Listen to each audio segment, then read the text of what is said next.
Shavua Tov. Shavua Tov. Yisru Chag Sameach. Please, we'd like to begin our program tonight. If we could take seats, we'd really appreciate that. We encourage you to partake of refreshments, to visit the promotional tables behind you, and we're ready to begin our program today. Thank you for coming on this beautiful day. Thank you. Thank you. So, my name is Rachmiel Chaim Drizin. I will be your MC for today. I am currently the chair of the Hinda Institute's Lawyer Advisor Committee, and I volunteer for the Hinda Institute's offering legal advice and visiting Cook County Jail as a chaplain. I was an assistant Cook County public defender for nearly 30 years, specializing in post-conviction petitions, criminal appeals, after I graduated with honors from Northwestern School of Law in 1985. But my greatest achievement is on today I'm celebrating my 24th wedding anniversary. And I've had my 3 daughters visit the land of Israel in the last year. So we'd like you to note that there is no printed schedule, but if you go to the Hinda Helps website at www.hindahelps,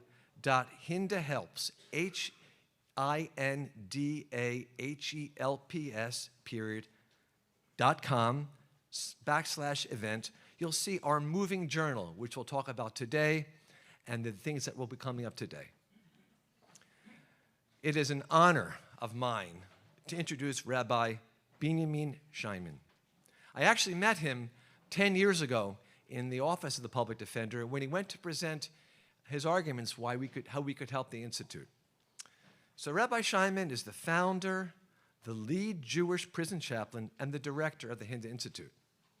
He has been working with correctional institutions and clients for over 40 years. Rabbi Shaiman was the 2013 recipient of the Honorable Gerald C. Bender Humanitarian Award for the Chicago Decalogue Society of Lawyers. And he received Senate recognition in 2013 for his important work in correctional institutions. Rabbi Shaiman travels around Illinois thousands of miles yearly to visit those alone and forgotten in correctional institutions. And he leads the recent phenomenal expansion of Hinda reentry programs and family programs. Hinda, like our partners, is on the forefront of the current mental health crisis in the United States. And Hinda strives to make a difference with some of the most challenged and isolated populations in our community. Sheriff Tom Dart got his 15 minutes of fame a couple years ago when he called the Cook County Jail the largest mental institution in our country. Hinda provides a full spectrum of holistic services, starting with counseling in correctional institutions, following clients and their families for life. Hinda supports our clients through counseling, caseworkers support, and help with housing and employment, peer support specialists, legal support, rabbinic counseling, as well as 4 support groups. Hinda also offers monthly psychosocial educational courses, and the goal of the Institute is to strive to help people rebuild their lives for good. Today is the first day that we're going to start our work. Let's break the cycle. Rabbi Shaiman, please come up.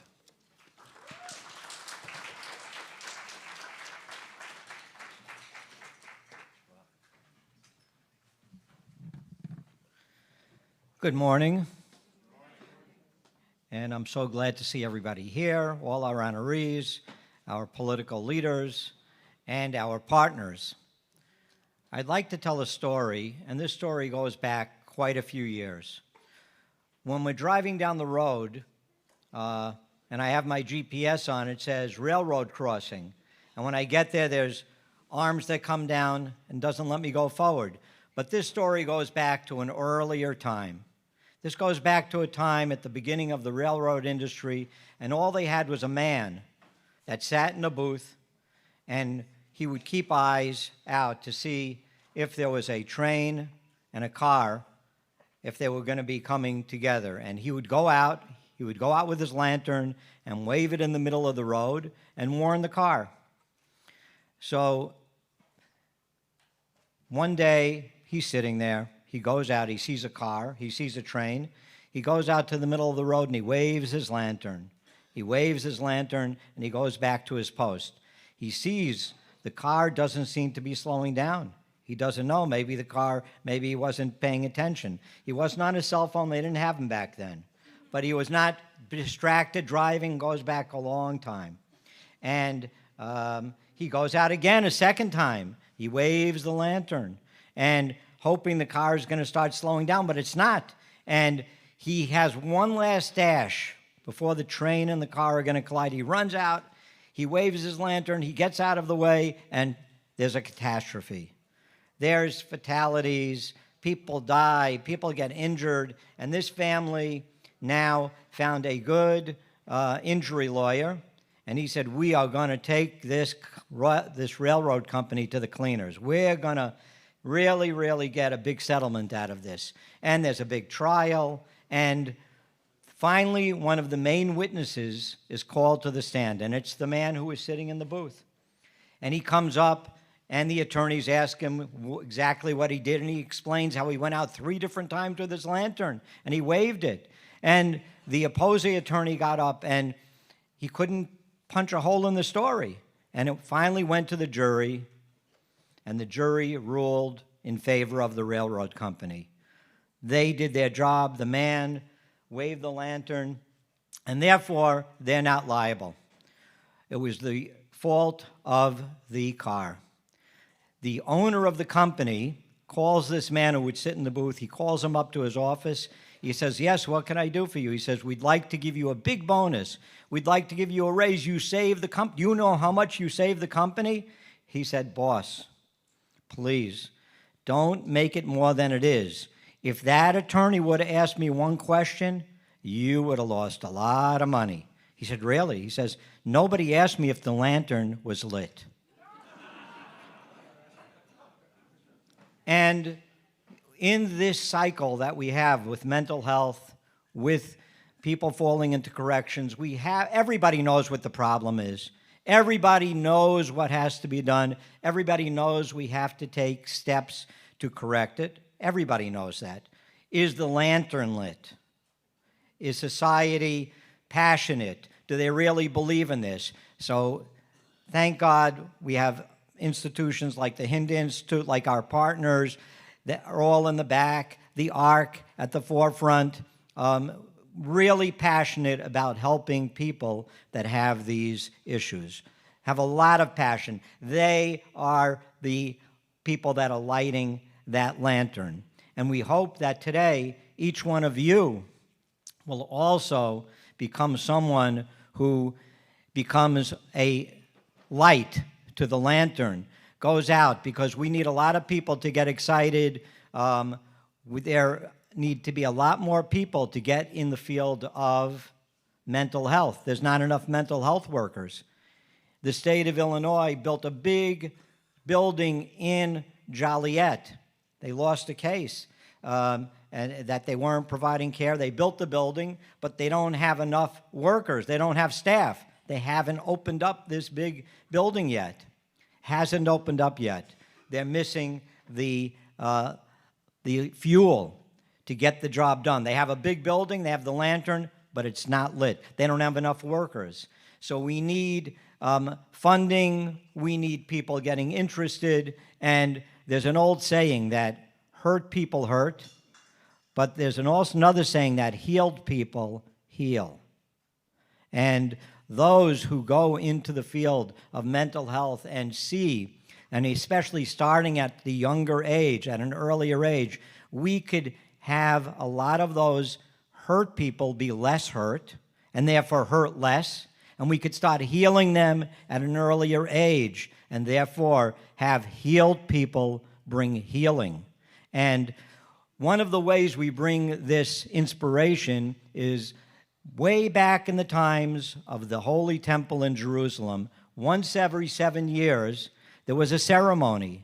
There was a ceremony once in 7 years to get all the Jewish people. I guess after a 7-year period, they had their lanterns, but they weren't all lit. So the king of Israel would gather everybody on the Sukkot holiday, and he would get up in front of everybody and relight everybody's lamp, get them all inspired again. It was called the Hakel ceremony.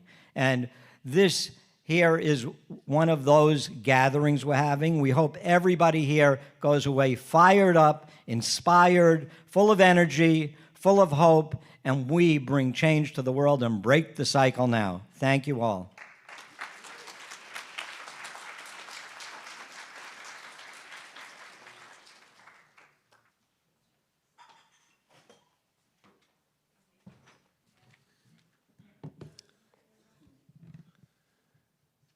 So Hinda can't break this cycle by itself.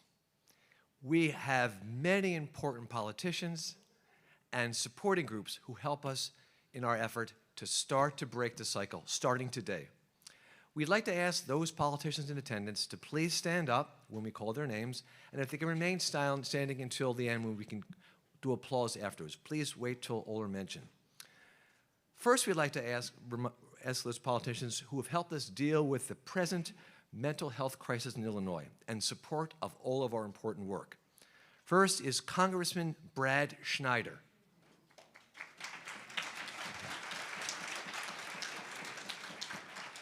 Congressman Schneider represents Illinois' 10th district in the United States House of Representatives, where he is serving his 5th term. He gives a tremendous support to our community. We'd like to ask Representative Kevin John Olakal, newly elected to the 16th District, to please stand.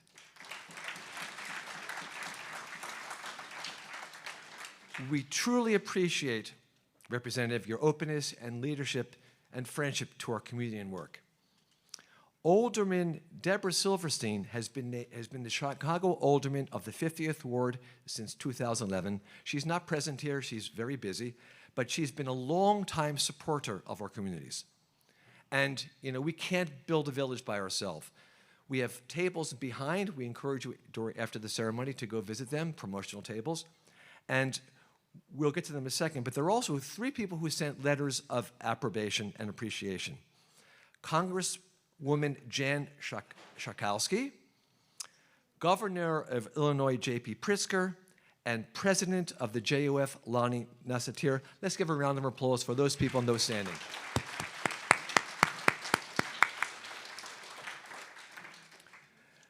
Our partners in the room. It is amazing that 20% of people in the United States of America identify with mental health challenges. In the 1980s, authorities closed many mental health institutions, leaving the only options hospitals or often jails. 3 forces drove the movement of people with severe mental illnesses from hospitals into the community. First, the belief that mental hospitals were cruel and inhumane. Second, the hope that new antipsychotic medications offer a cure. And third, unfortunately, the desire to save money. It has not worked out as well as expected in any of these 3 fronts. People with severe mental illness can still be found in deplorable environments. Medications have not successfully improved function in all patients, even when they improve symptoms. And the institutional closings have deluged underfunded community services with new populations that they were ill-equipped to handle. We want to acknowledge these many organizations who are in the forefront of the battle to help, to fighting stigmatism and dealing with the crisis of mental health. They are truly pioneers and heroes in the battle of mental health crisis. We'd like you to stand, and please let's hold the applause to the end. First, the ARC. The ARC services more than 4,000 Jewish people facing financial, medical, employment, and emotional challenges, and they offer free access and life-changing human services. The Decalogue Society of Lawyers. These lawyers, this group was founded in 1934, and it's the nation's oldest Jewish bar association, maintaining vigilance against discriminatory public and private practices. The JCFS provides counseling, psychological, and emotional support services to individuals and families facing life challenges. The Jewish Community Chaplaincy Services provides caregivers in mental health institutions. The National Council of Jewish Women. It's a grassroots organization of volunteers and advocates. It strives for social justice by improving the quality of life for families by safeguarding individual rights and freedoms. No Shame on You. No Shame on You is dedicated to eliminating the stigma associated with mental health conditions. NAMI, the National Alliance on Mental Illness, is the nation's largest grassroots mental health organization dedicated to building better lives for the millions of Americans affected by mental illness. Shalva. Shalva offers confidential domestic abuse counseling services and support to the metropolitan Chicago Jewish community. TASC, T-A-S-C, is a nonprofit organization that conducts research, advances public policy, and provides services to ensure that individuals with mental and/or substance abuse disorders receive treatment and access to recovery. The Upward community is committed to developing emotionally healthy children, teens, and young adults. Chabad and Free of Illinois, under the leadership of Rabbi Hershkovich and Rabbi Shimon and their families, provides an open community synagogue. Maybe please give them a round of applause to show our appreciation.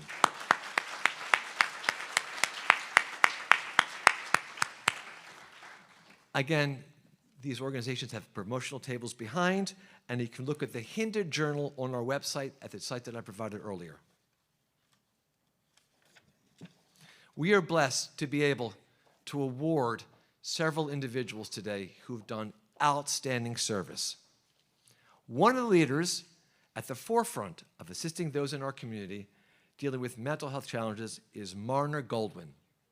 She is the Chief Executive Officer of the ARC, a vibrant hub of vital human services that lifts and strengthens the Jewish community in Chicago and the surrounding suburbs, serving 4,000 Jews each year facing financial, medical, employment, and emotional challenges. They are helping to break the cycle. The ARC's case managers, professionals, and volunteers provide compassionate care and free, life-changing services. In this, the ARC's 51st year since its founding, Marna leads the organization during an exciting period of transformational change. Alongside volunteers, leadership, and supporters, a new state-of-the-art facility with expanded programming will open in late 2023 to serve clients with the dignity that they deserve. Prior to joining the ARC, Marna served as Chief Advancement Officer for the Bernard Zell Anshe Emmett Day School, an independent Jewish day school in Chicago. A native of Chicago, Marna received her bachelor's degree in history and Jewish studies from the University of Pennsylvania, her MBA in management and marketing from Northwestern University, and a master's in Jewish professional studies from Spertus Institute. She has been an active member of Chicago's Jewish community, holding leadership positions in JUF's Young Leadership Division and Young Women's City Council. Today, it is Marna's support of Hinda Institute and the support from all of the professional staff at the ARC that we wish to honor. Each time that we at Hinda face a challenge with an individual we serve, that the ARC can address, they respond with compassion and empathy to provide the life-changing care needed. Thank you to the ARC for our enduring partnership, and please welcome Marna Goldwyn.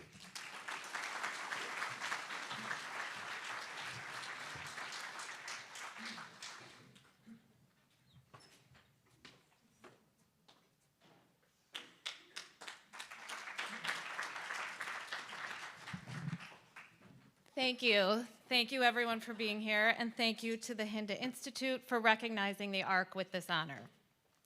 I want to congratulate the other honorees today, and I also want to congratulate Rabbi Shimon and the entire staff of Hinda on such a special milestone in your journey to decriminalize mental health and support those who are incarcerated. By offering support to Jewish inmates, You are laying the groundwork to help our community members successfully reintegrate into society and reduce the likelihood of reoffending. You have taught us all that every Jew is important and everyone deserves a second chance. This award is incredibly meaningful to our team at the ARC as we look to the Hinda Institute as a model. The kindness and compassion that you bestow upon others demonstrates our communal responsibility to care for every Jew without judgment. Since our founding in 1971, the ARC has worked to treat every Jewish individual with dignity, respect, and compassion.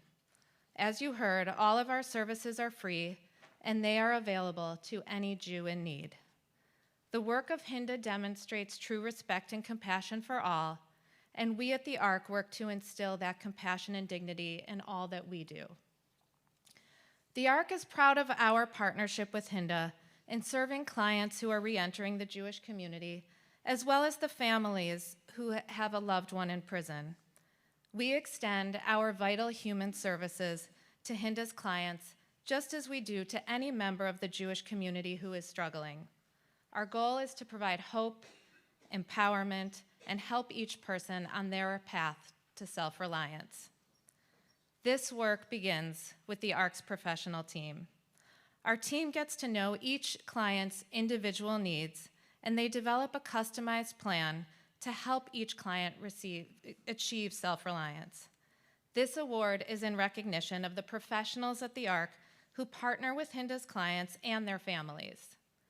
Rabbi Shimon reminds us that 8 to 10 people are impacted by each incarcerated individual. So many of those impacted are the families. The ARC steps up to help the families of those who are incarcerated, and through our support, we have kept many families above water. Our solutions include access to essential services that meet basic needs: kosher food, employment counseling, financial assistance, medical care, dental care, mental health services, and so much more. We also understand how important it is to help build connections back to the community. And this is one of the reasons that the ARC's Intensive Day program, which we call IDP, is so meaningful to our clients.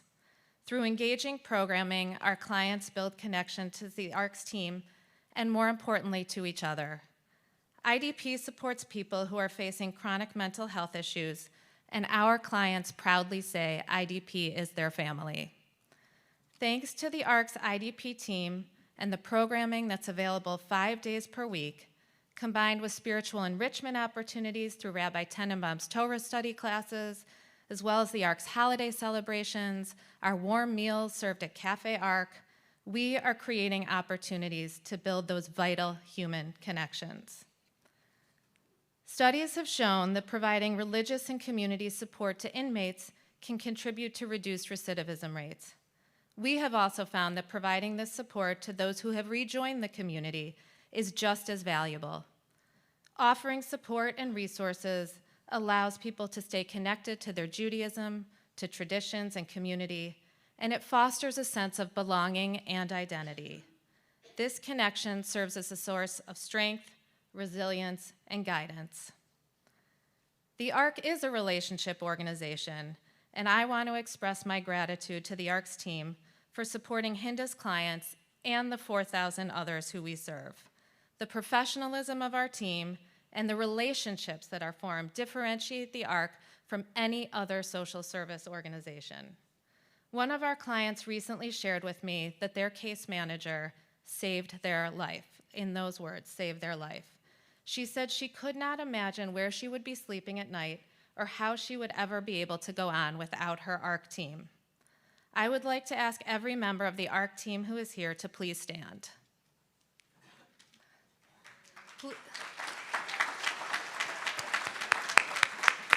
Please join me in thanking this team for their dedication and their life-saving work to our clients.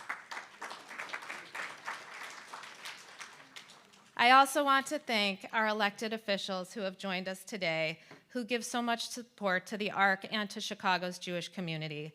So thank you to Congressman Brad Schneider, and thank you to Representative Kellen Olakal for all of your support and all that you do. As I said, this honor is a tribute to the professionals at the ARC who are at the forefront of the work we do. One member of our team who has worked intimately with Rabbi Shimon and Hinda's clients is the ARC's rabbi of 38 years, Rabbi Shlomo Tenenbaum. Rabbi Tenenbaum shared the following words with me as he reflected on our partnership. He says, "Every morning of the year, we recite a blessing, Matir Asurim, thanking God for freeing those in captivity. It raises the question, if one is already free, why do they give thanks? And if one is not free, how can they express gratitude for something that they don't currently possess? Perhaps the answer is that captivity is a form of isolation where one is separated from the resources that they need to thrive. One can be free and yet very isolated and alone." The ARC takes great pride in our decades of partnership with Rabbi Shimon and the Hinda Institute to make sure that no matter where a Jew is, they are not alone, forsaken, or forgotten. The Hinda Institute keeps myriads of Jews with challenging circumstances spiritually alive, and the ARC supports this work by making sure every Jew knows there is a supportive network and a loving Jewish community to help them persevere through hardship and thrive in the next chapter of their life. This is why we bless God every day for providing us with a community that values and cares for every Jewish person and liberates us from disconnection and solitude. Just as God never forsakes us, we are blessed to do the godly task of caring for every member of the Jewish people, recognizing each person's intrinsic worth and interconnectedness. Thank you to Rabbi Tenenbaum for sharing these reflections, and thank you to Rabbi Shimon and the entire Hinda team for honoring the ARC and continuing your dedication to provide every Jew with a sense of hope, empowerment, and belief in a better future. Thank you.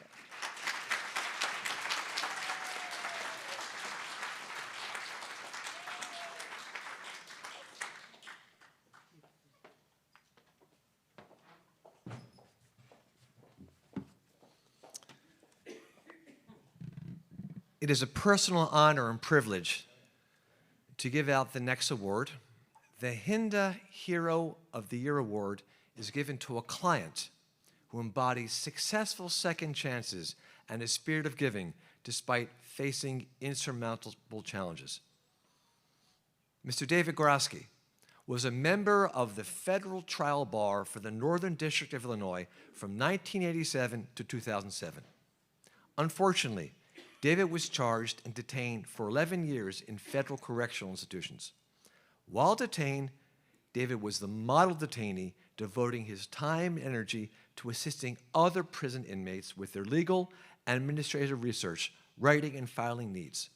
Once released, David continued to give back to others. David always experienced great joy in compassionately assisting those in need, including those impacted by the criminal justice system and their families. He is now an essential part of the Hinda Legal Advisory Committee, and he facilitates courses on panels of experts to help our clients and families deal with legal issues related to reentry. Currently, David is employed as Sales Development Manager at Visaplex Incorporated in Buffalo Grove. He has reestablished connections with his family and found new friends. David has not only rebuilt his life for good, but continues to help others rebuild their lives.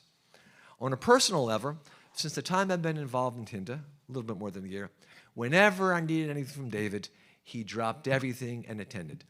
And it's amazing. I've met him for the first time on Zoom. I didn't realize how tall he is. He's got very broad shoulders. He is an essential part of our way to break the cycle. David, please come up.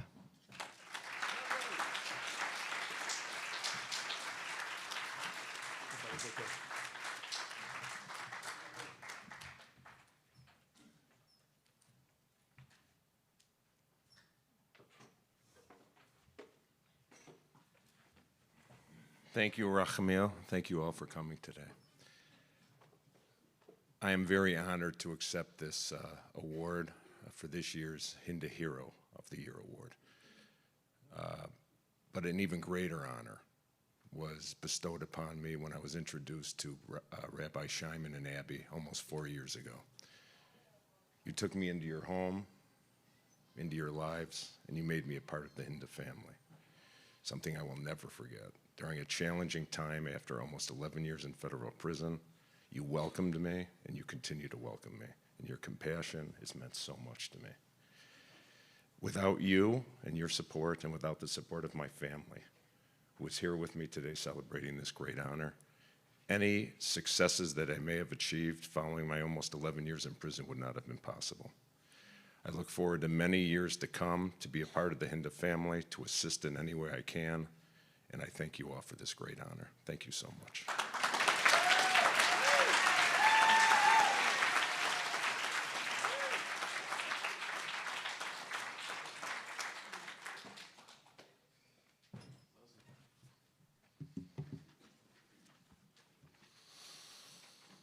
The Evan Mailing Mother of the Award is given to a mother who displays unconditional love, devotion, and tenacity in the face of great adversity. Mary Zukowski is a registered professional nurse. Her work of 32 years in the public sector psychiatric hospital as a clinical nurse manager has been the foundation of her interest on the impact that mental illness contributes to circumstances that lead vulnerable populations to incarceration and release. She currently works providing in-house nursing services to immigrant and English non-proficient populations, and she advocates for justice and equitable services for the mentally ill and incarcerated persons. Mary became acutely aware of how even strong, intact family systems can become affected when her own daughter, a university student and a Fulbright scholar, experienced a relapse of bipolar symptoms and was incarcerated for repeatedly texting, which is considered an harassment, a felony. Mary supported her daughter with love and tenacity throughout her incarceration in Cook County Jail. After 18 months in jail, her daughter was released as innocent in mental health court. However, her daughter was deeply traumatized by her experience and ended up serving a longer period than she would have had she been actually charged. There was no exit strategy, and Mary stepped in to support her daughter with deep wisdom, caring, and understanding during her entry. Mary is a real and passionate advocate for change. She's a volunteer co-facilitator of our weekly Family Cares group and participates in our Cares advocacy presentations. She's a central part of our efforts today to break the cycle. Mary.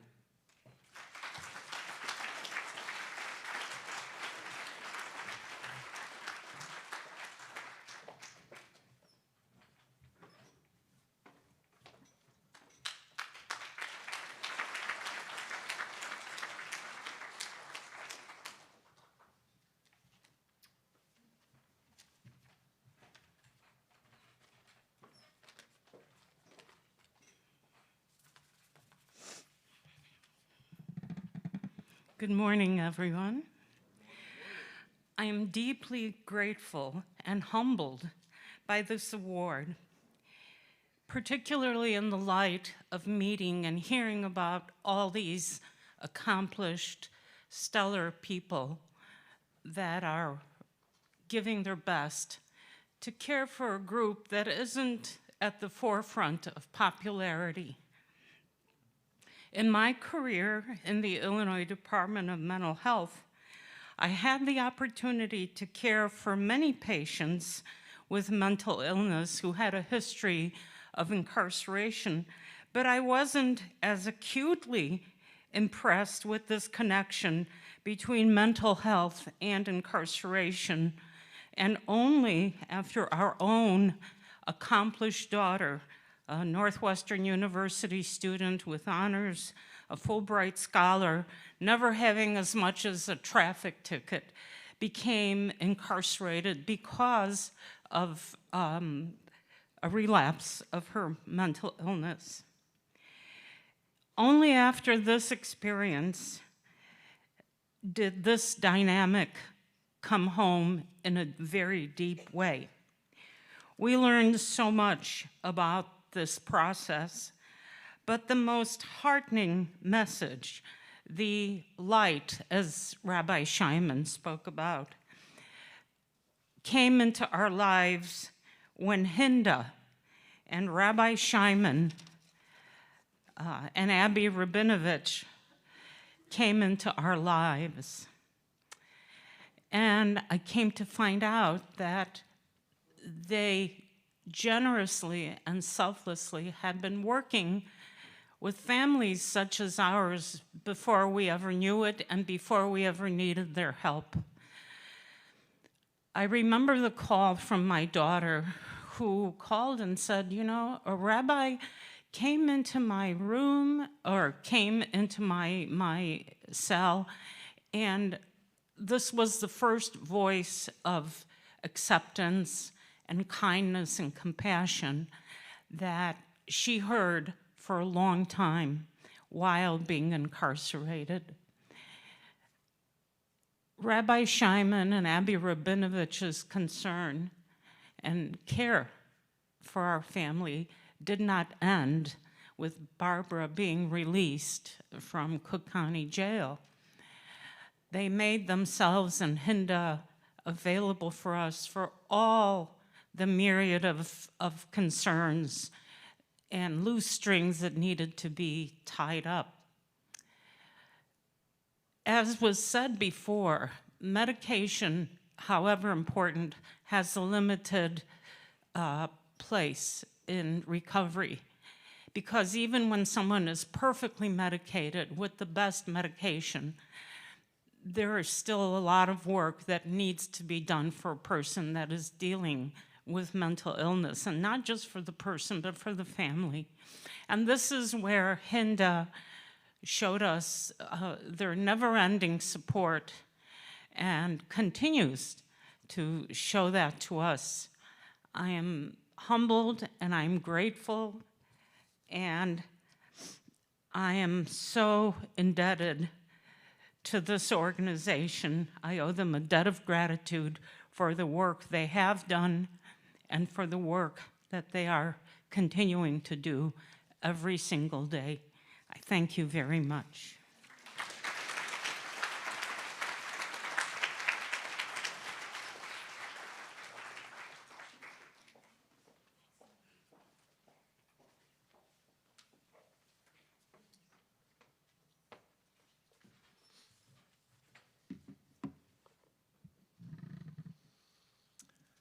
The Volunteer of the Year Award is given to a volunteer who makes a difference through her deep passion and sincere commitment.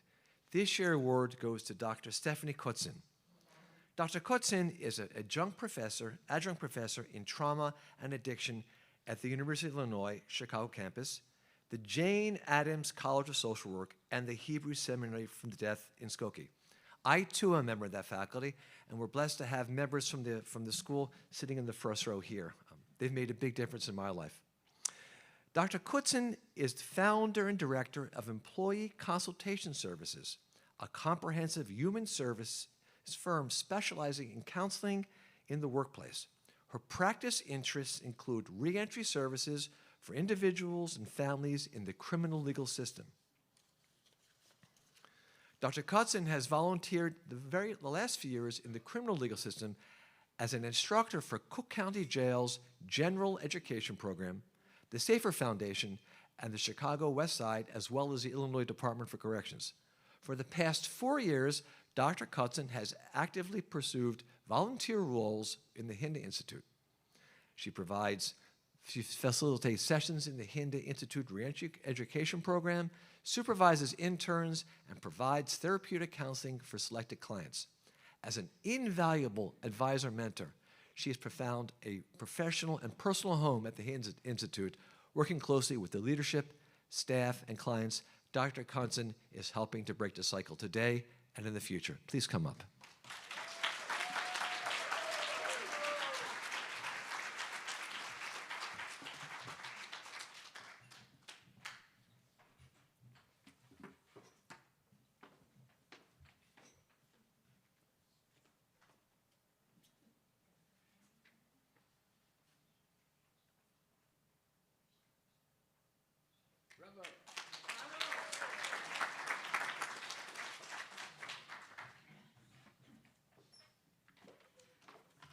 Good morning, everyone. Good morning, good morning. I'd like to thank, first of all, our Managing Director, Abby Rabinowitz, our Director, Rabbi Scheinman. Oh, sorry. You know, it's something about being short. I can never sit there. Wait, to thank you.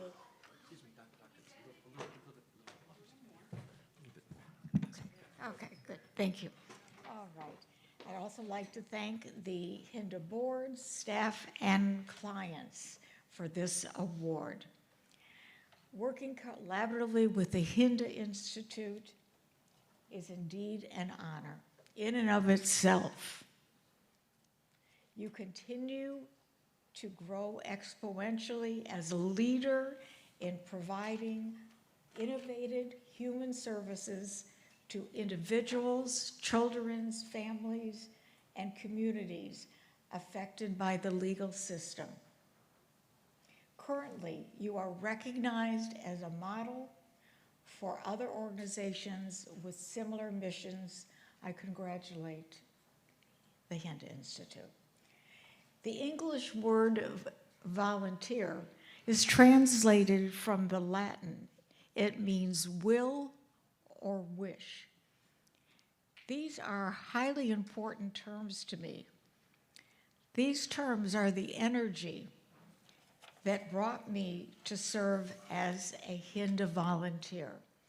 After a long and gratifying career in counseling and organizational consulting, I wanted to spend more time working with the underserved.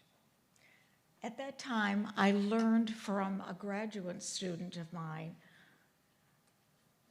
interning at Cook County Jail about the despair and disparities experienced by prisoners.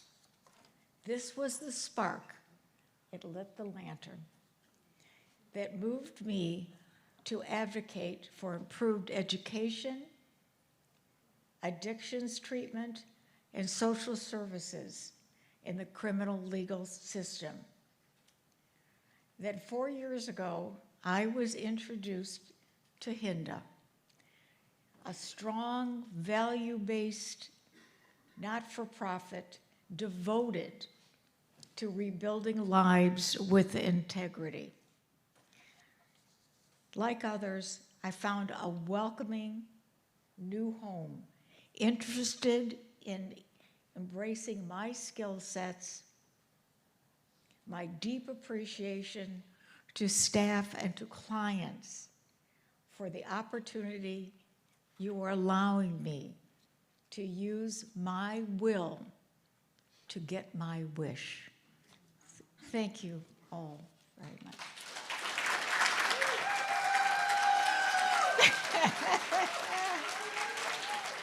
Thank you.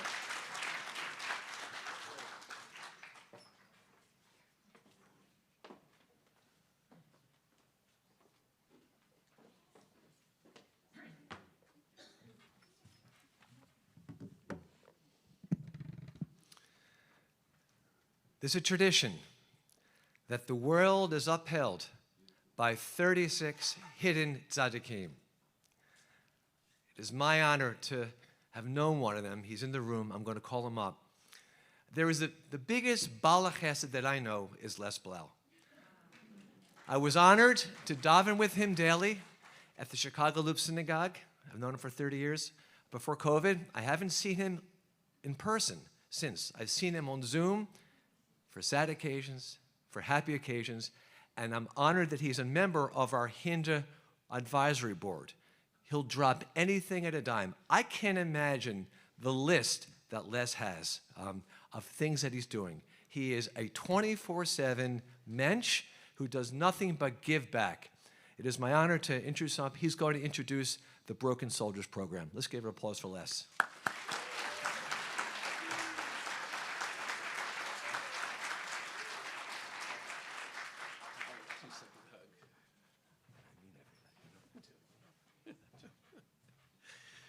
always get embarrassed when people say things about me that seem a little over the top, but we'll just get past that.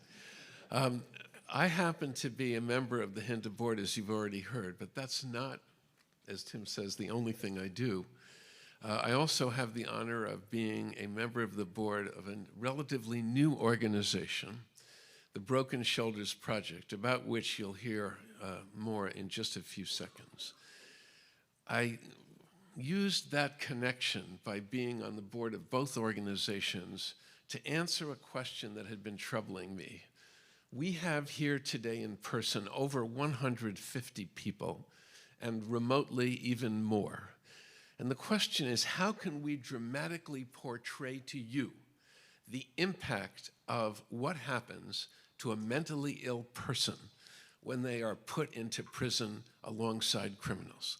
I could think of no better person to answer that question than the head of the Broken Shoulders Project, a man who's been writing plays for about 50 years, and whose sense of drama and whose connection with people who have been through trauma have risen above it and made the world a better place. Please let me introduce to you the head of the Broken Shoulders Project, Mr. Tim Anstedt, my good friend.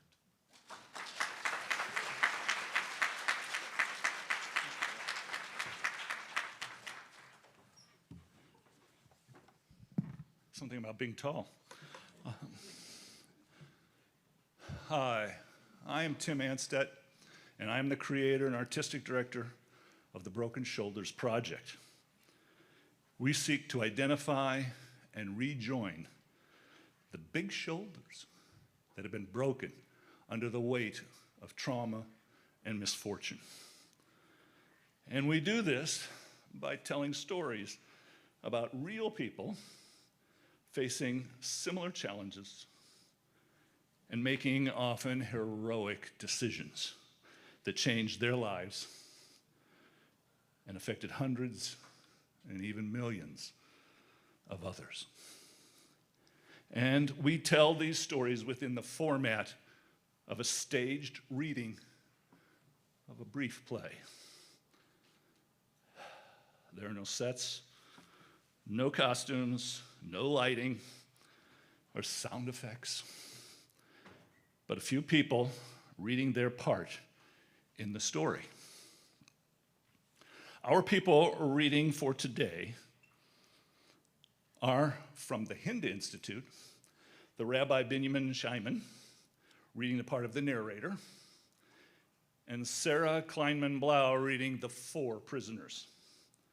And from Broken Shoulders, Mike Bauman in the role of the stage manager, Bill Watson as the guard, and Caprice Jones as Dorothea Dix. Today's play is Out of the Box, a moment in the life of Dorothea Dix. Because we tell this story in a staged reading, we cannot tell it without your active participation. We need you to imagine the people in the situation. So please close your eyes if you have to and go back to March 1841. Victoria has been on the English throne for exactly 4 years, and William Henry Harrison is lying on his deathbed in the 25th day of his presidency.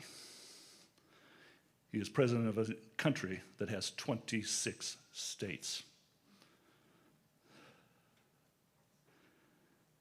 Imagine also a low brick building that looks like a broken airplane, a short airplane with big wings, and a sign out front that says, East Cambridge Jail for Women. Finally, imagine a 39-year-old woman inside that building who was taken from her parents' home, her parents' alcoholic and abusive home, when she was 12, and has struggled with depression and confusion ever since. Come on up.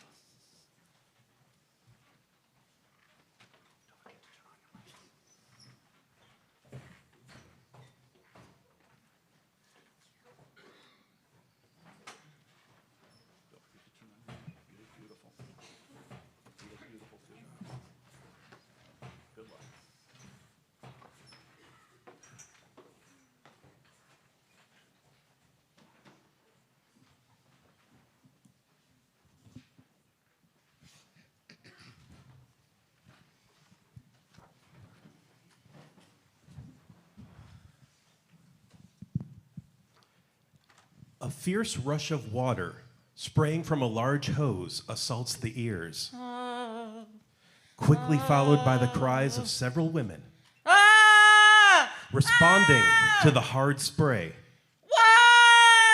rises from the basement of the jail. A small and narrow woman comes running down a set of stone steps. She is a teacher, substituting for a Sunday school class. Her name is Dorothea Dix. What's all this noise? What's happening here? Can someone? She stops while still 2 steps from the floor. Her hand quickly covers her mouth. Her eyes widen in shock. Good Lord.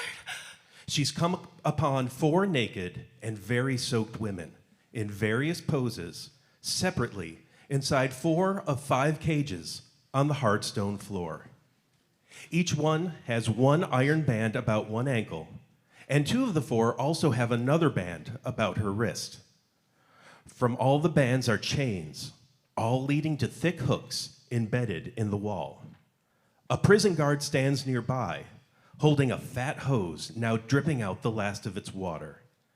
At the other end of the long, narrow room, water carrying bits of food, blood, urine, and feces swirls down a single large drain. The women have stopped screaming.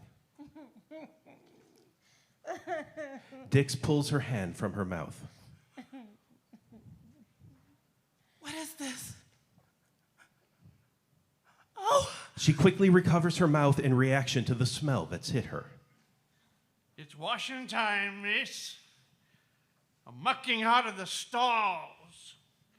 And maybe you should go back upstairs. I'm not sure a woman such as yourself, a proper teacher of young ladies, directing them to proper lives as mothers and wives, should be seeing this. Who are these people? What have they done? We call them the loony papas. They don't know who they are, or why they're here, or anything. And none got a penny to their name. Each one committed a crime, stealing, or even killing, or whatnot. And they aren't fit in the company of others. They're all lunatics. All loony. Dix walks towards the closest prisoner. The guard reaches out to stop her. I'm all right. Dix genuflects onto one knee to directly face the prisoner. I can't let you. You won't hurt me, will you? No reason to. I really can't let The you. guard roughly grabs Dix by the upper arm and yanks her back onto her feet. In one motion, he swings the slight Dix around and flings her against a wall. Ah! I said, I can't let you do that. Don't you hear me? The prisoner curls away from the guard. I'll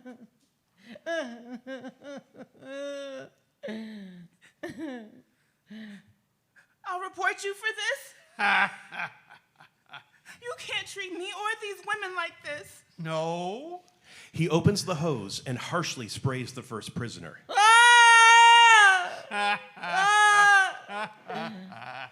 He eventually turns the hose off again. What was it you were saying, miss? Why do you act like this? Don't you recognize me? Dottie Lind? Is that it? Don't you recognize your own daddy? The first prisons date back to the first attempts at civilization, to Mesopotamia and Egypt. Most were underground, damp, and claustrophobic. Prisoners who weren't sold into slavery or sent into the gladiator ring usually died in those places. Until the end of the medieval period, those with mental illness were channeled into the prisons right alongside other prisoners.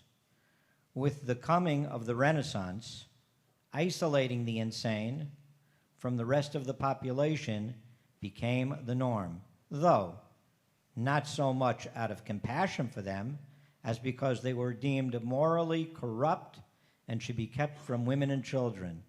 By the time this play begins, in 1841, the prisons and asylums have once again merged into one building. I thought for sure you'd recognize your old daddy. And maybe I look better than I once did. My father is dead. He drank himself to a miserable and deserving death 19 years ago. You're a mirage. You, Lord, see the trouble of the afflicted. You consider their grief, and you take it in hand. You, Lord, hear the desire of the afflicted. You encourage them, and You read that Psalms too many times. You always said it meant you didn't have to see or hear anything, that the Lord was taking care of it for you. So, go on. Speak your version of the psalm all you want, Father, but it won't change a thing. Are those open sores and black bruises I see on that one woman's back? Which? Oh, her. That one got rowdy with me 2 days ago. Had to take the rod to her. She got rowdy? So you beat her with a stick? My God. You haven't changed, Father. Even death hasn't changed you a single bit. You want to join her, Dottie Lynn? How about that? There's a set of irons waiting for you, in fact. Do you see them? Near the back of the room, between the last two maids. I can slap them bracelets on you in no time. Get away from me. I'm not a prisoner here. I came to teach Sunday school. And it was only a few minutes into my lesson when I heard the commotion you were making and came. What was the lesson you were teaching? What? My lesson? It was on Moses at the Midian well. If you must know, nothing you're likely to connect with. Oh, not likely. Sure, true. What were you going to teach about it? I was going to ask them if they could stand up to others, as Moses stood up to the Midians in defense of those Cushite women, or would they turn away as most do? The women here, they have no such morals. They laugh as these others are tortured. The woman in the second cell begins muttering under her breath.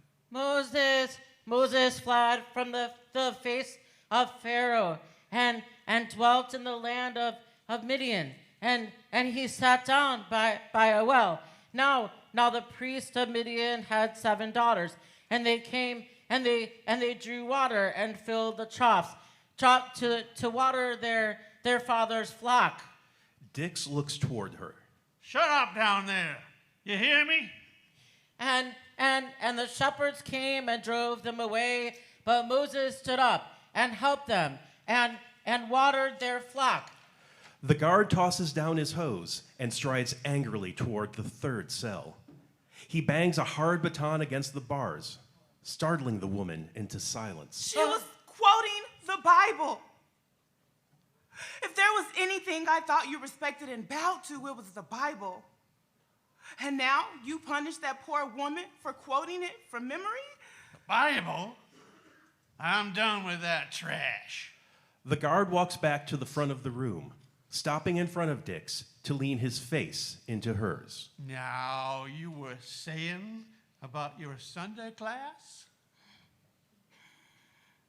I didn't get a chance to get very far into my lecture, though. The banking from down here interrupted everything and called me here. And I came upon this. You called here to join us? Do you think? Join you? Of course not.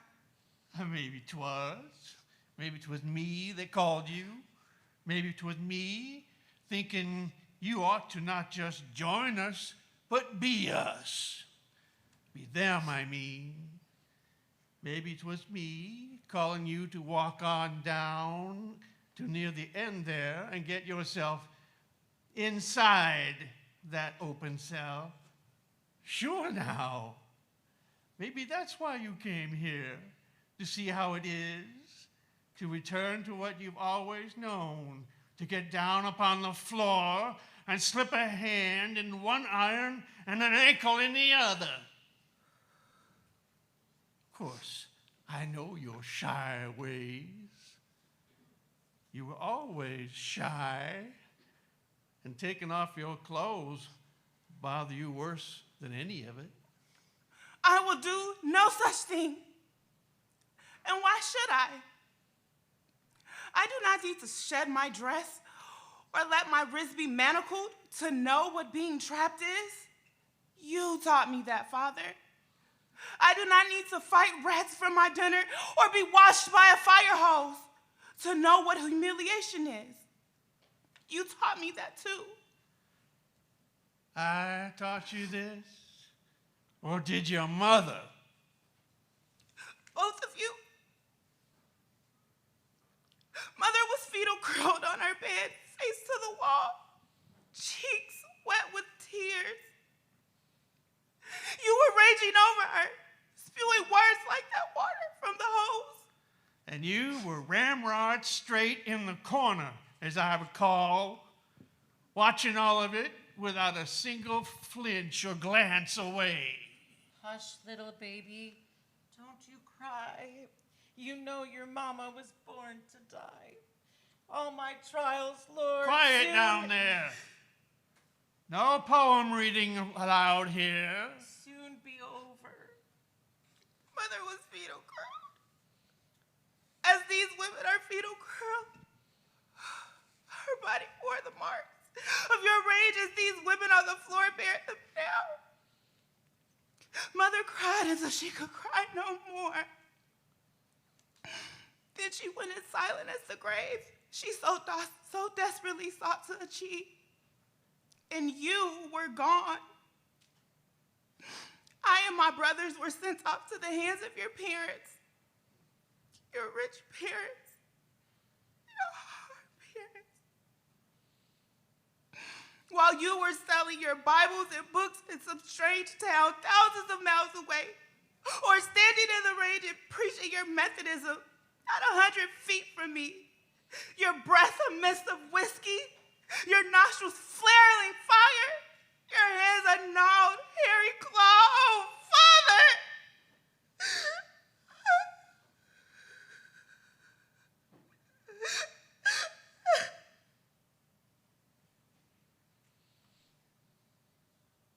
Why does anyone call me to this sight? Why call me to women suffering in the dark and cold beneath the cruelty of a man? All just as Mama did. All just as I did too. What do you want from me? I don't need to learn the lesson again. I don't need to lose my dress or bracelet my wrist or lie in my own filth to learn again the shame and fear you so cruelly taught me long ago. I saw the lesson you taught, Mother. I learned the lesson. You're correct, little daughter. You've learned enough. Go home. Leave me to my sport. Your sport?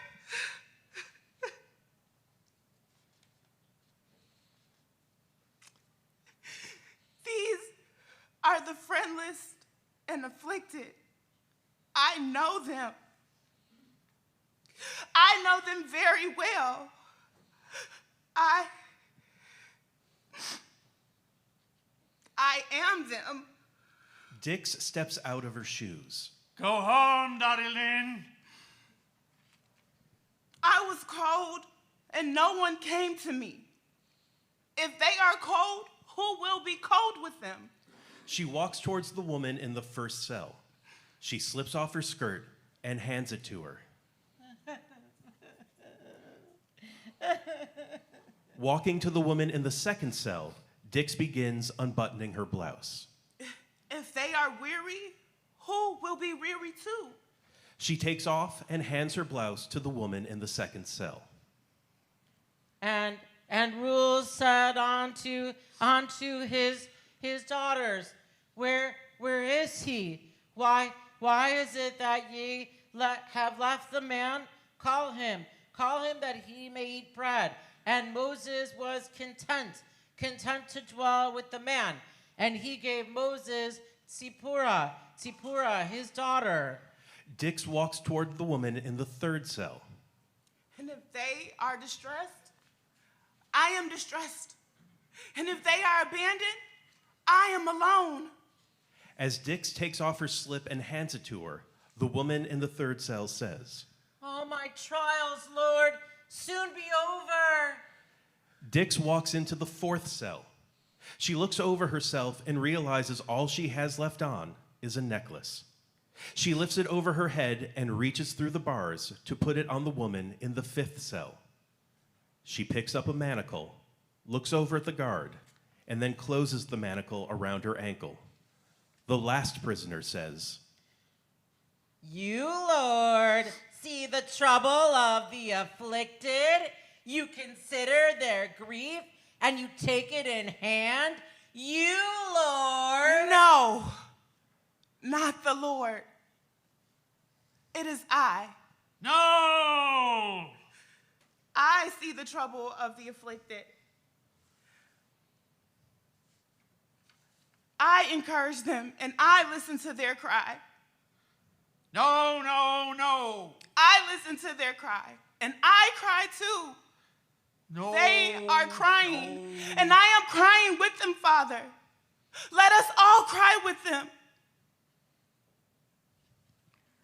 After Dorothea Dix saw those 4 women in the basement of the East Cambridge jail, she instantly sprang into action.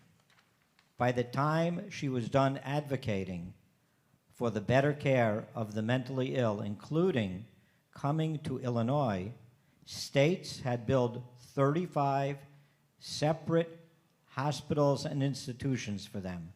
The loonies had been moved out of the jails, and the imperfect and determined Miss Dix had found her purpose in life. She stands. I proceed, gentlemen, briefly to call your attention to the present state of insane persons confined within the Commonwealth in the stalls, cages, and pens, chained naked beneath rods and lashed into obedience. I come to present the strong claims of suffering humanity. I come to place before the legislature of Massachusetts the condition of the miserable, the desolate, and the outcast. I come as the advocate of the helpless, forgotten, insane men and women of beings sunk to a condition for which the uncommon world would start with real horror. Unfortunately, we might need her to rise from the dead and lead the charge once more. We have come nearly full circle back to the way it was in 1841. In the 43 years after 1955, the number of beds in American psychiatric institutions dropped by 94%. In the 30 years after 1990, the number of inmates identifying as having some form of mental illness have increased in some prisons and jails by 500%. Already in 2003, 3 times as many individuals with severe mental illness were incarcerated as were institutionalized. Today, a person with mental challenges now has a 40% chance of spending time in jail. Thank you.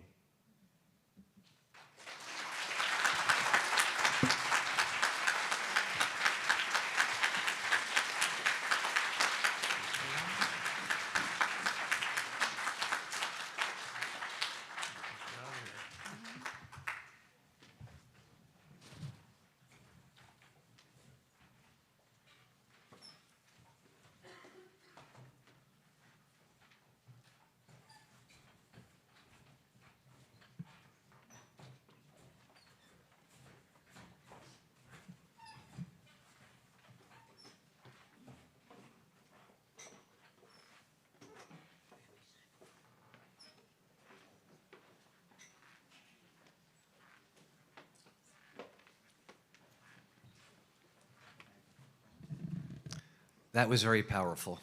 And we invite you that once the program is over, if you want to discuss things with the cast members, with the playwright, with Les, outside, that would be an honor to do so. We're going to begin a panel discussion now, and I'd like to introduce the moderator, Mrs. Abigail Rabinowitz, the program coordinator at the Hind Institute. Previously, Abigail was the training manager at the Royal Canadian Mounted Police, an experienced moderator, facilitator, instructional designer, and educator. Abby?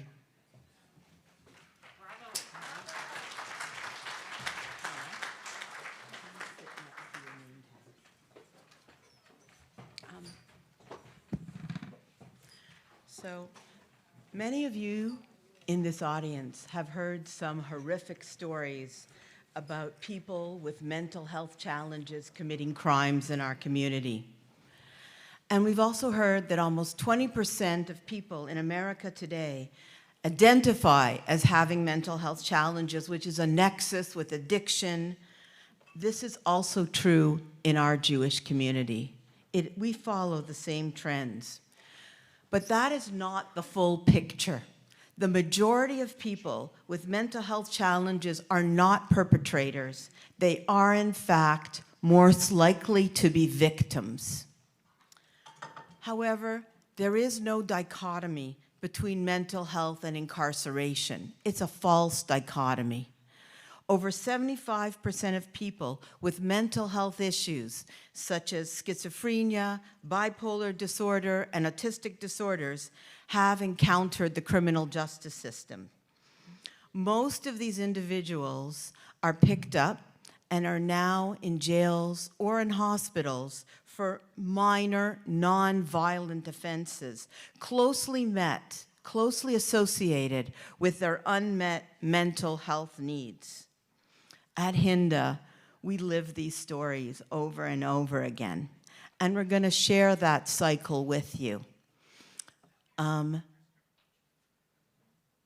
These people are being placed in jails for yelling at police officers, texting, screaming because they can't find their car, waving sticks in the air, and hearing voices and screaming in stores. I am now telling you true stories from the Hinda Institute. And there is no place to take them except Cook County Jail or hospitals where they go in and out. This panel is about their story. This is their cycle. And what we have here today in this panel is 5 experts with different places of expertise, which are going to show us how this cycle happens. They're going to take 2 to 3 minutes to explain from their place of expertise, and then we are going to, at the end, open up to questions from the audience. The question we're going to be asking is, what are the issues that people with mental health challenges face when they encounter the criminal justice system? We're going to start with Mary. She's already been introduced, Zukowski. She is a registered professional psychiatric nurse for over 30 years, and she's seen firsthand, personally and professionally, the beginning of the cycle. How do people with mental health issues get incarcerated? Why are they picked up by police? And what happens to them? Mary?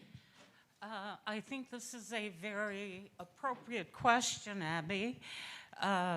Unfortunately, or, you know, as was mentioned, the lantern is there, but it's not lit. So for a person that is unhoused, that doesn't have food to eat, that hangs out in a dangerous neighborhood, they can easily become victims. And the more articulate people in the neighborhood or in the area who think they kind of want to clean things up will summon the authorities, will summon the police, and often these people are either brought to jail or they're brought into a psychiatric facility. Now, these people very often settle down or they stabilize when they're in a secure environment, when there's a roof over their head, when they have food to eat, when there is someone caring for their blood pressure and for their diabetes. But they become discharged, and without the support that Hinda works on, they quickly return. And I have seen treatment teams very often say, well, this person is okay, they're turning down these services or they're refusing medication, but they're okay, so we'll discharge them and they'll come back again. And unfortunately, the detour that they take is into jail.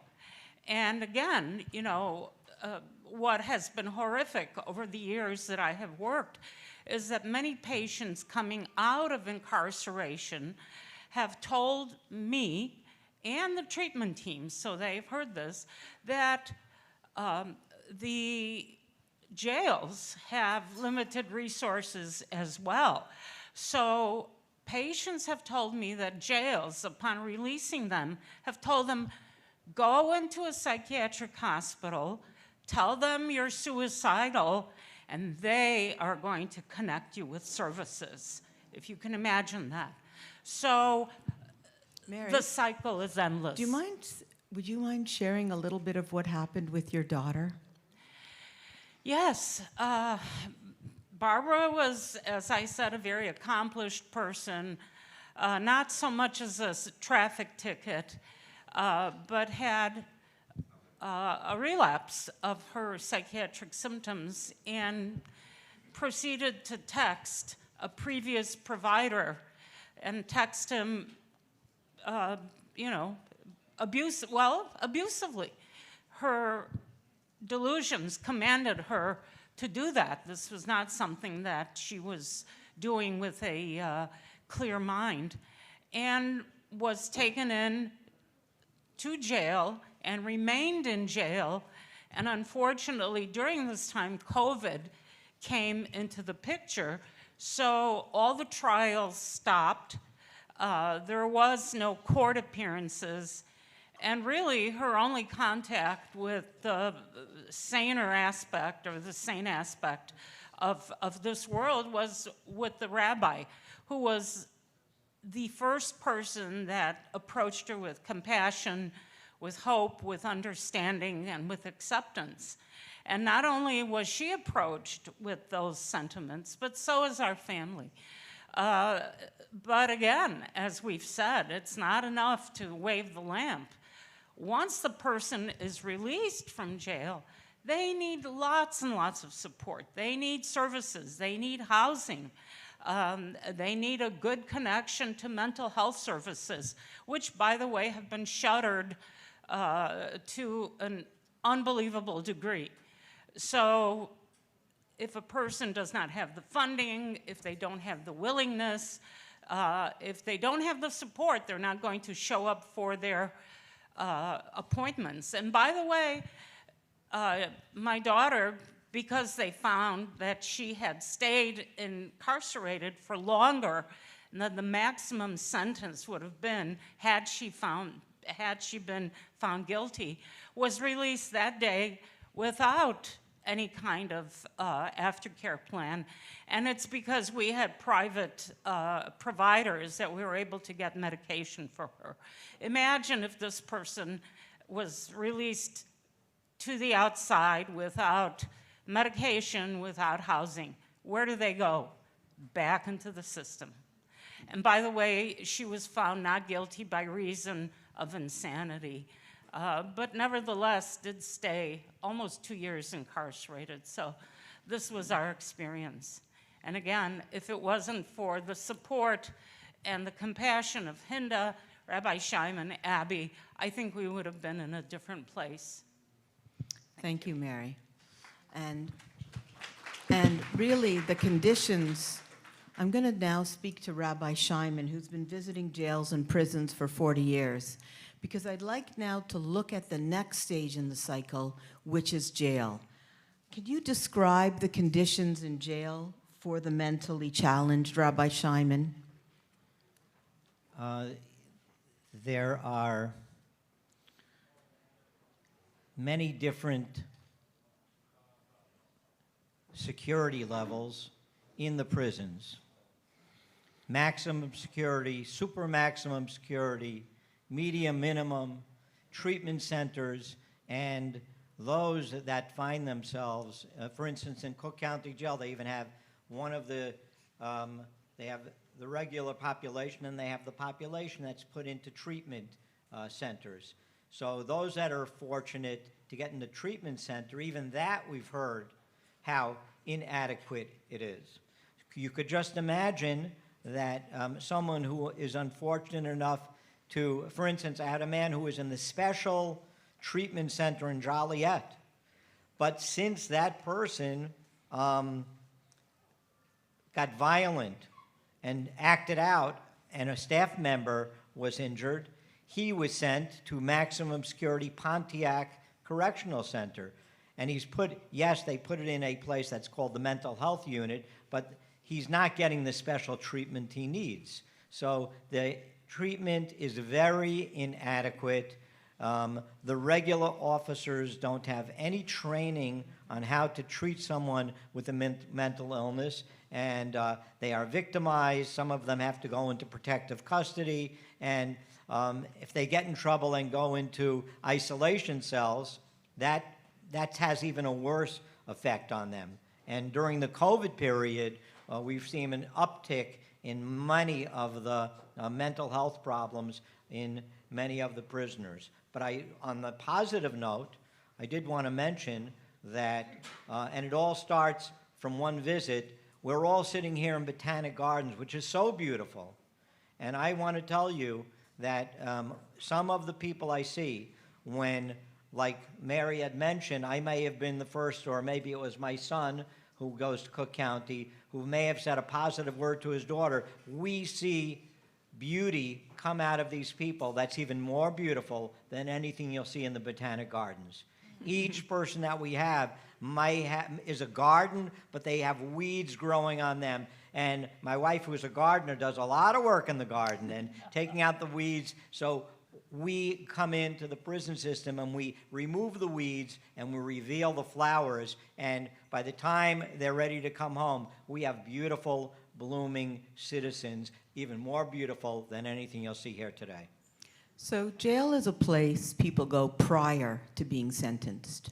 Technically, when you're in jail, you're innocent. But the conditions within the jail are even more horrific than the prisons.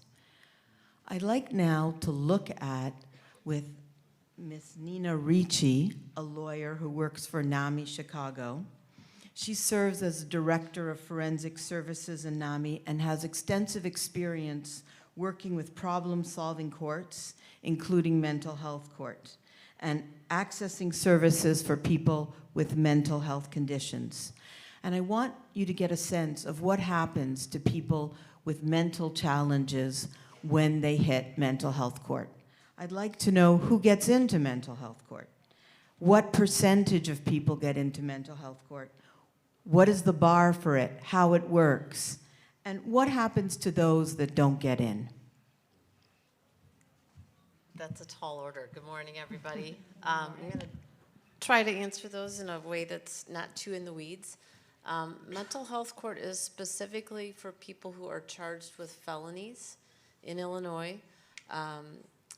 Generally, and by statute, you cannot be facing a crime of violence. So you can't be charged with any crime of violence. You can't be charged with a crime where somebody's been hurt. You can't have those crimes in your background, so you have to be charged with a probationable offense. You have to have been diagnosed with a serious mental illness within the last year, and we have to have documentation of that. If people make it into mental health court, and it is a very small percentage, I can't give you the total number, but I can tell you right now in Cook County, there are about 150 people in all of the 6 courthouses that are in mental health court. So that's a very small portion of the people who are charged with crimes pending trial or sentenced. If you get into mental health court, it is a 2-year probationary period. It is all geared towards meeting the needs of that person. There's a team in every courtroom, a dedicated team. That person will get a lawyer. There's a state's attorney who's dedicated to the team, a judge. NAMI right now provides the case management for all of those cases, and there are probation officers who are specially trained. So that's what that looks like. If you make it through those 2 years, and there's a lot of second, third, fourth chances, a lot of understanding and a lot of support, then your conviction is vacated and it can be expunged. So it is a really nice mechanism. It is not able to be used very often, I think, statistically. And I think you asked me more than that, Abby, and now I can't remember. So I'd like to know what percentage of people approximately get into mental health court and what happens to the rest. I would say about maybe 50 to 75% of people who are referred to mental health court get in, but many, many people are not referred. And if you are not referred or are not accepted, you have the same options that anybody else has. You can take your case to trial. You can take a sentence. You could take regular probation. Depending on the charge, you might just be sentenced to incarceration. So you will go back into the regular course of business and be treated as any other person is, regardless of your mental health condition. Thank you. Thank you for your time. Next, we're going to speak to Rachmel Drizin. We've already introduced him as an assistant Cook County public defender. He's also the head of our legal advisory committee and has been visiting prisons and jails and has intimate knowledge surrounding legal issues within prisons. And I'd like to know, Rachmel, those that don't get in, they go to court. How many plead guilty? What are the conditions in prison for those that are mentally ill? So I should say that I'm honored to be sitting next to Nina here as a Cook County public defender. There was many times at 26th Street, I would see her in the courtroom, and I was always impressed by her professionalism as a state's attorney for Cook County. So as a career public defender, there was a big change in this century. We started to apply a lot more resources to try to help those clients who had mental conditions. And as a chaplain, going with Rabbi Son Chaim to visit Cook County Jail, it is amazing how many of our clients have mental issues. Almost everyone, whether they're in denial or not. Most of those clients are in prison, some for serious offenses. They were very much into drugs, because if you're a paranoid schizophrenic and you take heroin, those voices stop. And how do you get those drugs? You do crime, and that helps with it affects your decision making.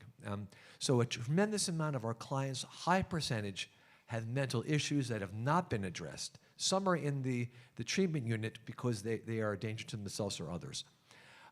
I don't know what the percentage of people who plead guilty. There are a lot of people who plead guilty because they get a deal which prevents them having to spend a lot more time in prison. But when they go to prison, their mental health conditions are not addressed. So we're part of today breaking the cycle. And a major, major, great leap forward happened last August, pushing us to the direction, to the light, lighting a lamp to lead us. Last August, the Illinois prison system was held in contempt by a federal judge for failing to deliver a satisfactory implementation plan for directing the abysmal physical health care provided to the Illinois Department of Corrections. Care that the rabbi, as he spends his thousands of miles a year traveling, sees firsthand. Harold Hirschman, the director of the counsel for the plaintiffs here, he described that the IDOC had deliberately indifferent to the prisoner's health care, violating the Eighth Amendment. And the court-appointed monitor and doctors for IDOC testified that the mental health care in Illinois prisons is dangerous and an emergency.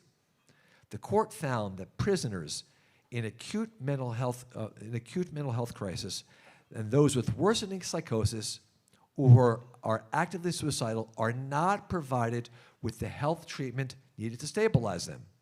Instead, and this sounds like kind of the bedlam, the prison in England, or the prison that we heard about in today's very impressive and powerful performance, that People who are actively suicidal are put in seclusion cells for 24 hours with a day with nothing to do.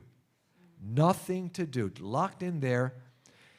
There was reports, testimony in the case that they'd have the pills were thrown into the cells, treated like animals.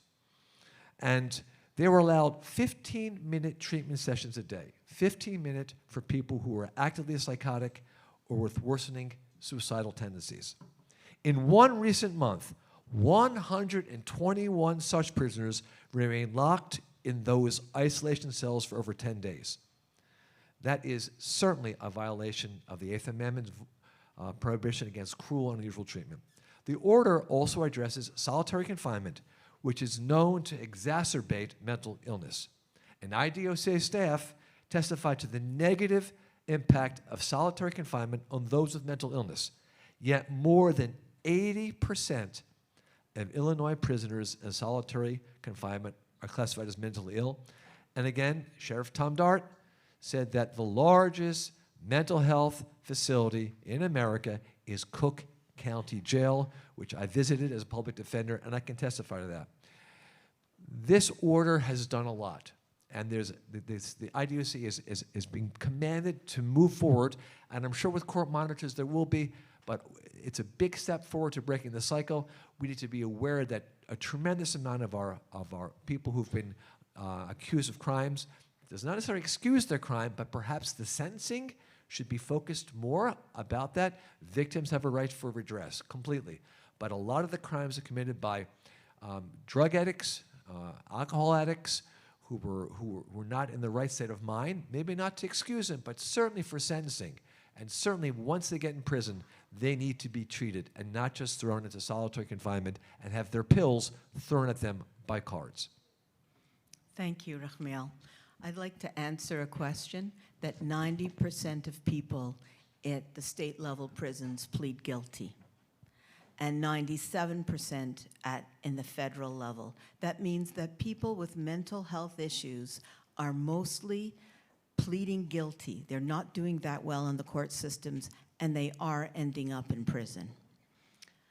I'm going to call upon Dr. Cutzon now, who is a professor in trauma and addiction and has a lot of experience with reentry post-incarceration and really leads a lot of our courses and does a lot of therapy for our people, to talk about the effect of the prison experience on those incarcerated, particularly the mentally ill, and then I'm going to open it up to you, the audience. Dr. Thank you. Cutzon.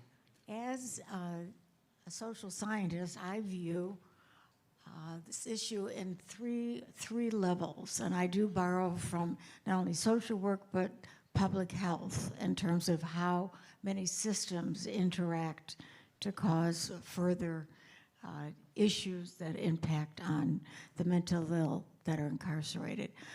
First, I think NAMI has just recently reported something that I read that 2 out of 5 individuals that are incarcerated are mentally ill, and probably the numbers are larger given the statistics said today. But only 50% of incarcerated mentally ill seek help during incarceration. Some say it's because of lack of motivation. I personally believe the limited types of individual therapy that does not happen in prisons. There's multiple types of group support, which are very helpful, but individual counseling is not there. So we have people that are coming in with mental health problems, highly vulnerable because of their mental illness to being harmed, not to be able to follow the rules at times.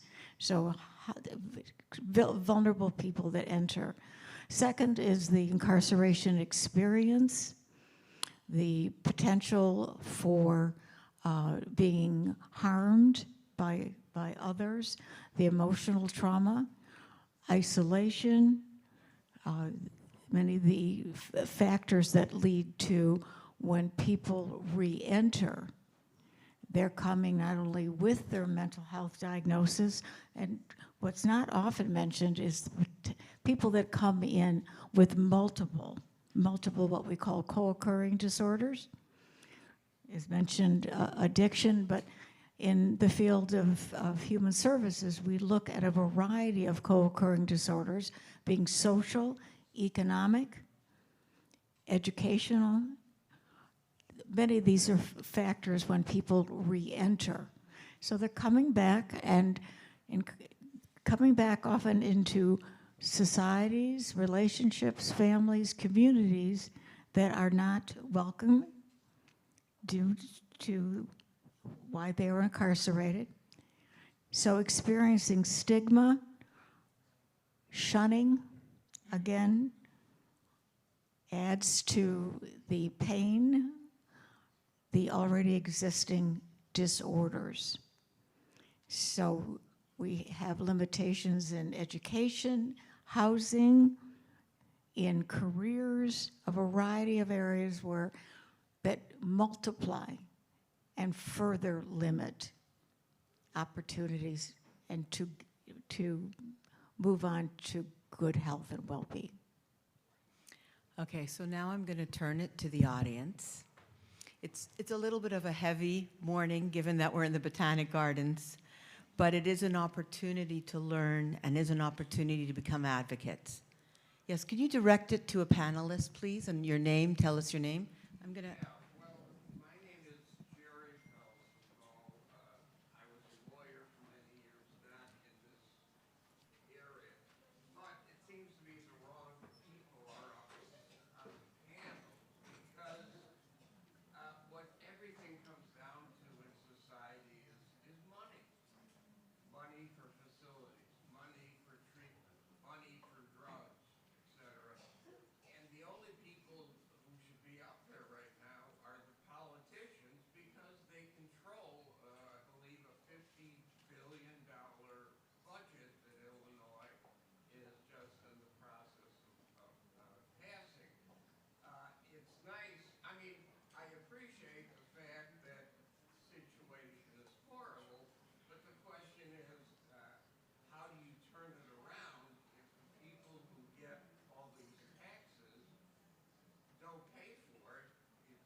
How do you think, can you tell me your name again?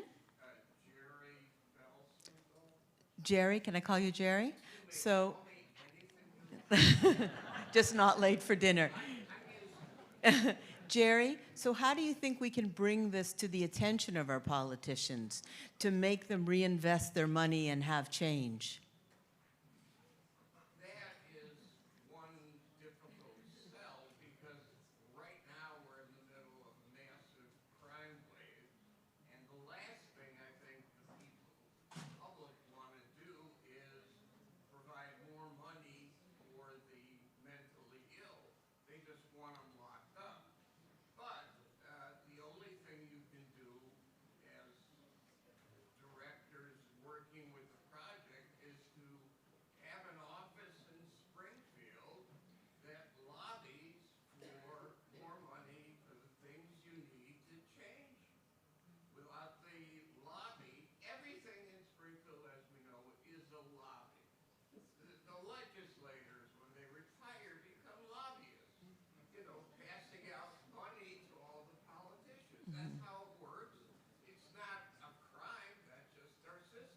Right. So you need to have a lobby in Springfield. You need to have somebody there Yeah. who will do what all the other lobbyists do.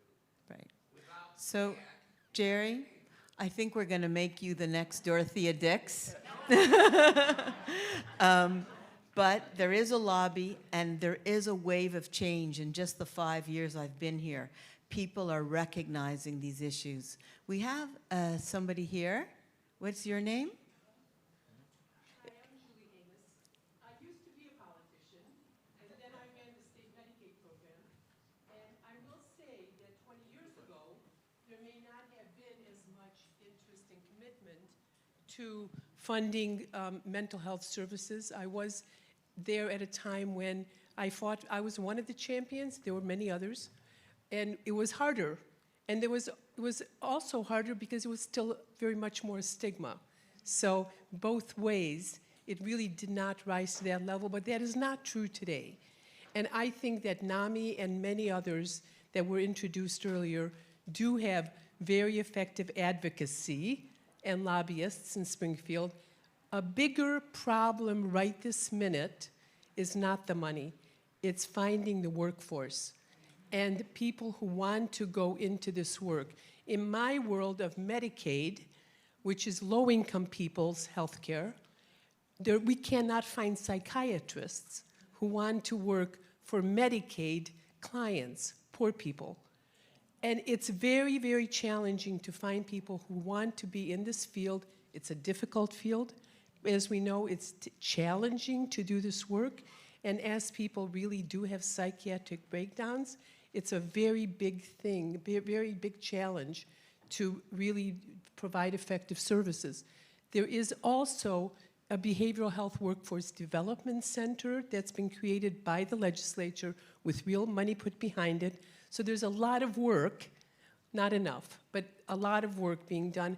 And I would give all the credit to the organizations in this movement who have been very effective advocates and have brought this issue to politicians at all the levels, really. Okay. I'm going to come back to you, okay? I have 3 other people. I'm going to move around the room. Hi, I'm Julie Anderson. I don't know who to direct this to, but I'm wondering when you're brought into the system, when you find yourself impacted and you're brought into any jail, who or is there even an evaluation if you've never been diagnosed with a mental illness and suddenly you're in the system? Who in fact does those evaluations, or are you just, as a rule, put into general population? I'd like to address that. I did some research on that very same question.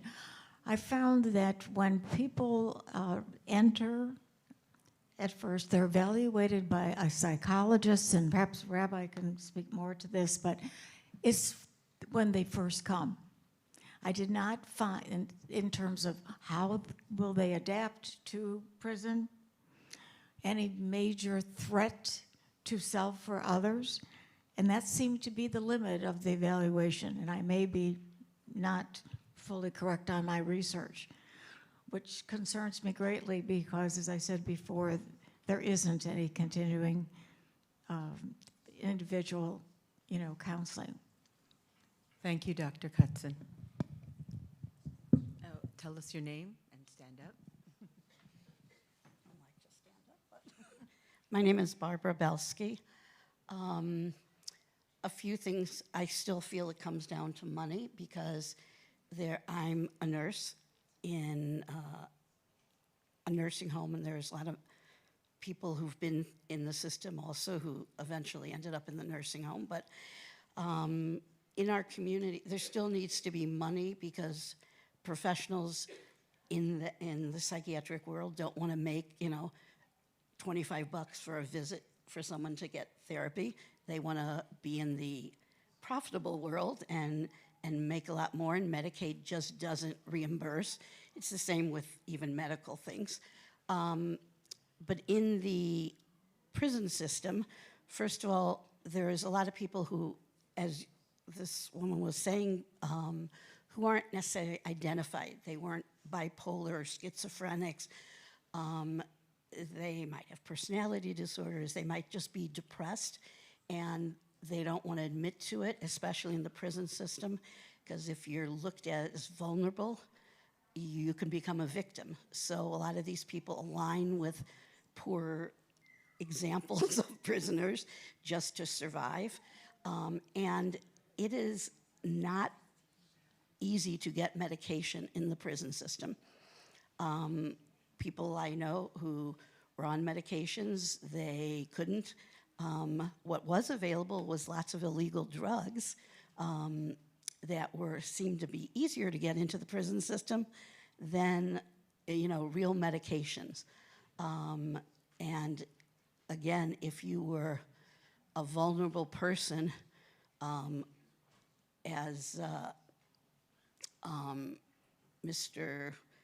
Drizzen, is that how you say it, was saying, if someone's depressed enough or once, they're in isolation, and again, people especially who lived through COVID, everyone was considered in isolation and did not get out of their cells for days and days and days and days, that people would seem to me it'd be easier to go and take, the guy who got, heroin, illegally into the system and maybe to escape what they're living through. I think there has to be a lot more of identifying mental health issues, maybe even before they get into the prison system. Thank you, Barbara. We have somebody here who'd like to say something. Could you introduce yourself? We're going to close up with one or two more comments, and then we're going to close up the panel. So. Thank you, thank you. My name is Dottie Levan Shakaris, and I had an idea. The presentation was so compelling and so important, and it spoke volumes about what everyone is going through from all levels. That if the Broken Shoulders Project could find a space and do presentations monthly, I would get a season ticket.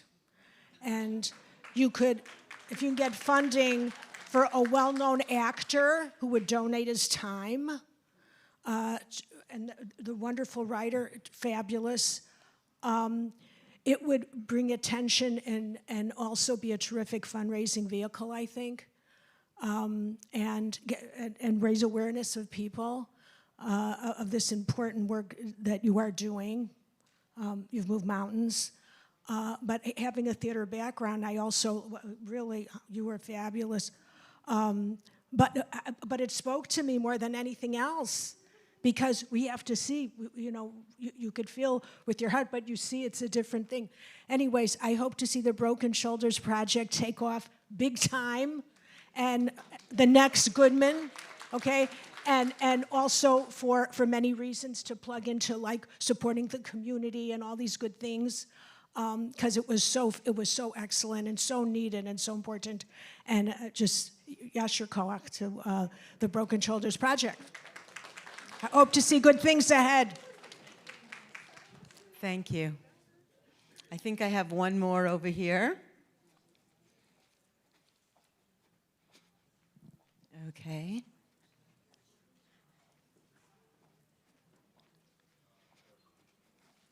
Do you want to say something, David?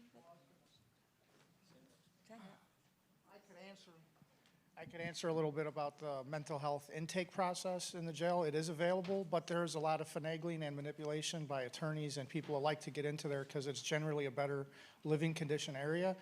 And some people try, but people go really over the top. Like there's like a formula for it. So people that are being honest and have some degree of mental illness often don't get in there because other people are doing all kinds of crazy stuff to get in there that they can't ignore, self-harm or stuff like that. So the stuff's there, but the supply and the demand doesn't match up. So you start to have people using cunning to get in there more than anything. Thanks, David. It's good to have real experience. Anybody else before we close up? Oh. I know who this is, Vicki. I also think that one of the elephants in the room, and certainly what we deal with in a clinical basis of people walking in, is the problem with medication compliance. That we've spoken in the community about finding places where people who are actively psychotic can at least go shower and have a room and be safe. So that's one plan. But it's also a treatment challenge, and certainly for social service agencies, for individuals who really could be helped and could at least, if not stable, could at least have an absence of symptoms that make them disturbing instead of disturbed. I wonder if there are any initiatives to do something like that. I know it's been discussed. Does anybody want to I answer? would like to speak to that a little bit. You are so right. Medication compliance, you know, we would joke sometimes, what do? Spray the antipsychotic across the populations? That's not possible.